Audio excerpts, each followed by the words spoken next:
Hello YouTube and welcome back to another video. This time we are gonna take Suisui in Tower of Adversity and Whimpering ways to see if she is the next shorekeeper. We are gonna use her on her strongest teams, and before going to the actual showcase, first I'm gonna show you how I built mine. I'm using Stellar Symphony instead of the signature. People were asking me, is her signature worth it? Well, this is my answer to it. If you already have Stellar Symphony, the only difference is that her signature gives you 6% extra attack for your teammates, but it is completely locked on her, so I don't think it's worth going out of your way for it at all. And she also has very strong F2P options like variation. A reminder that 20% attack increase, it's like a 10% DPS increase for your entire team. In my opinion, is just not worth it. It's not bad, but Shin is on the horizon, so I will not go. I will just use variation if I was an F2P. For the echo set, I'm using Song of Feathered Trace, as mentioned in my previous video. HP 1 cost, energy regen 3 costs, and crit damage 4 costs, because I want to squeeze as much damage as possible. HP percent is the best balance between healing and dealing damage, but from what I noticed during my showcase, I have more than enough healing already, so squeezing a bit more damage is better. However, the difference is just minuscule. Suisui barely deals any damage anyway. Everything is at 10-10-10, and for sequences, don't go for her sequences. They are bait. None of them are worth their... they do not have enough value.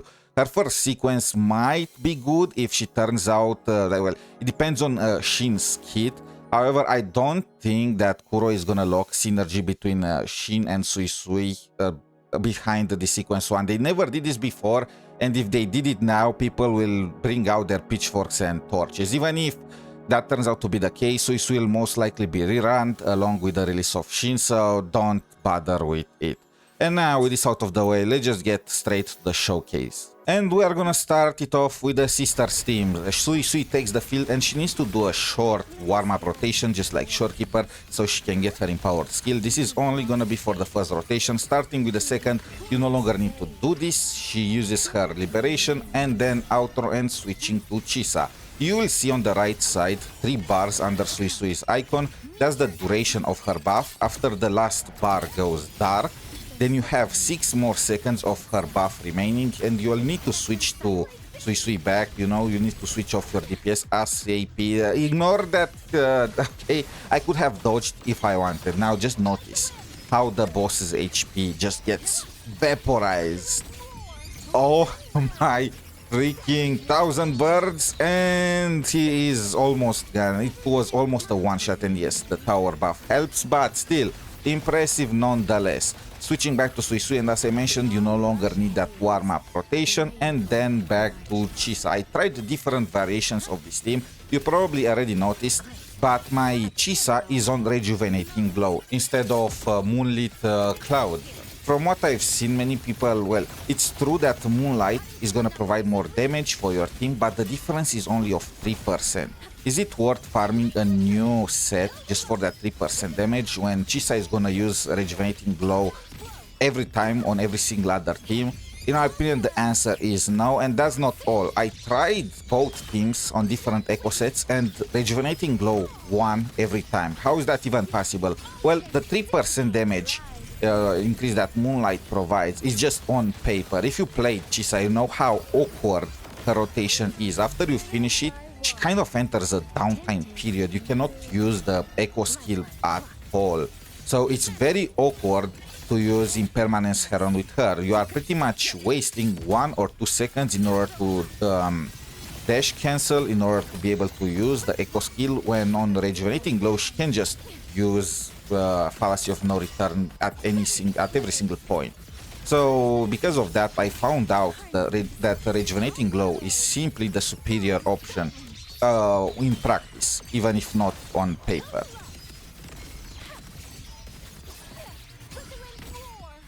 And of course, to see just how big of an improvement Suisui actually is for this team in practice, I also had a run with Liné, and the Suisui team managed to clear 8 seconds faster. That's like 10% damage increase for the team just by having Suisui instead of Liné. And if you are wondering why did I not use Rebecca, since Rebecca is theoretically better than Liné, first of all, I hate Rebecca's rotation. And second of all the enemies on this floor are resistant to Electros. It will have been an unfair showcase. And to begin with, the difference between Rebecca and Linne is extremely small. The Hiyuki team is gonna be the second best way to use Suisui, or well, not second best, but one of the two best ways, best teams for Suisui. As if this team even needed to get more broken. Hiyuki is already one of the best DPSs in the entire game. She competes with Aemeath. Unfortunately, my Aemeath is at sequence 3, so I cannot really test which one is better between the two. However, I will say this. Hiyuki feels better to play than Aemeath. I'm sorry, daughter, it is what it is. Maybe you can, get your certificate from 𝗖𝗍𝗆 Roy and you are gonna get an SP version that feels even better to play. Who knows? But point is, Suisui is absolutely insane on this team. Not only she's Glacio, and remember, Hiyuki's Echo Set buffs the Glacio damage of the upcoming Resonator. Yes, this means pretty much nothing for Suisui because she's a healer. Just think of her damage like at the same level as Shorekeeper, so it's no amount of buffs is gonna help her. Still, it is nice and it helps my OCD that you are gonna get 100% synergy between the characters, but you will also get more Glacio Chaff, which Hiyuki absolutely loves, elevating her damage even further. And just like 𝗖𝗍𝗆, she increases the limit of Glacio Chaff stacks. And of course, since I mentioned 𝗖𝗍𝗆, I also had to do a run with her just to see the difference. And like before, like in Yanyang's case, Suisui's side managed to finish 8 seconds faster. Fusion Burst is another team that appreciates Suisui. Just like 𝗖𝗍𝗆, Suisui increases the limit of Fusion Burst stacks, helping Aemeath. However, that's about it. Well, besides her own buffs. The Glacio Chaff debuff is pretty useless here. Aemeath would rather get the Havoc Bane debuff from 𝗖𝗍𝗆. The defense shred is more valuable in Tower of Adversity, especially since enemies are high level and they are usually boss calamity level enemies with high defense stats. So the defense shred gets even more value. So overall, 𝗖𝗍𝗆 is still gonna be better here. However, Suisui will be the second best option, and this is a big deal because 𝗖𝗍𝗆 right now is very in demand. There are so many teams that want her. So having the option of replacing her on the Aemeath Fusion Burst team has some value in itself. For funsies, I also tried to pair Suisui with Zani. The logic was sound. Zani consumes Spectre of Razzle stacks to apply her own debuff, Electrical Ember, or whatever is called, so she triggers Suisui's buffs. However, the results were abysmal. I barely managed to clear the first floor with 3 stars, and that's after multiple retries. The energy regen was a very big issue because Suisui is Glacio, at least compared with the Shorekeeper variant. And when I used Shorekeeper on this team, I managed to clear the floor first try with more than 10 seconds remaining. So yeah, Shorekeeper is still the best here. Do not try this at home. And now it is time to show you my insane Whimpering Waste clear with Hiyuki and Suisui. And remember, my Hiyuki is at sequence 0 R1. And my Lucilla does not even have her signature. She is at sequence 0. And enjoy!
Suisui is faster. That's kind of the gist of things. Suisui's rotation is way faster than 𝗖𝗽𝗍𝗏's, and thanks to that I can fit one more Hiyuki rotation in the combo. Before it took me like 30 seconds in order to complete the entire rotation of the team with 𝗖𝗍𝗏, and that will be perfect if it was like a perfect run, but enemies run around, you get, you know, knocked up, you get interrupted, and that's gonna make you lose a few seconds, and because of the seconds that you are missing, you are gonna lose on the Hiyuki rotation. And if you don't want that to happen when you use 𝗖𝗍𝗏, you need to sacrifice the turn of a sub DPS for the last rotation. This is not an issue with Suisui. She gives you space, you know, it gives you the freedom to make some mistakes here and there. Suisui is also helping Yanyang in Whimpering ways. However, if this is Yanyang's performance with a golden token,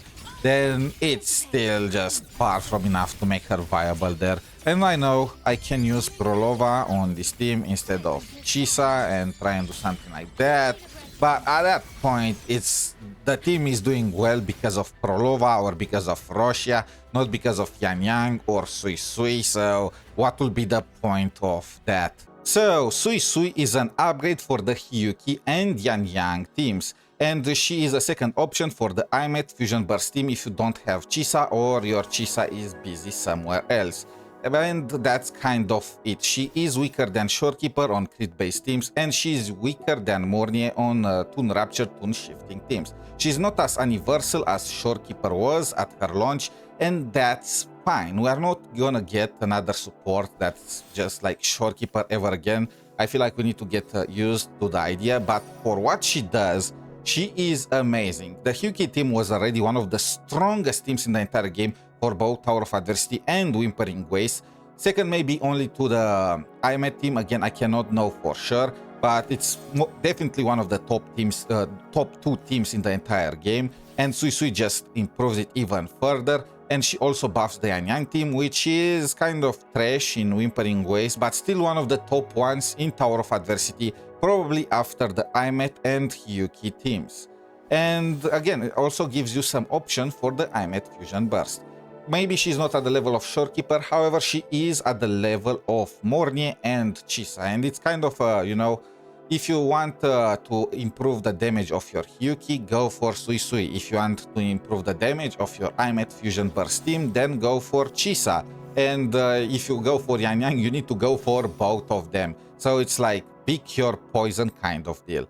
And this is just guesswork since we do not know yet for sure, but there is a real chance that Suisui is gonna pair well with the 𝗼𝗁 Sentinel Xin. The only things that we know about Xin so far is that she is Electro thanks to Rover, and that she will probably be based around the Electro Flare mechanic that Suisui together with 𝗖𝗍𝗏 are buffing. So yeah, I hope I answered all your questions in this video. I hope you enjoyed it. Until next time, have a wonderful day, good luck with your pulls, and bye for now.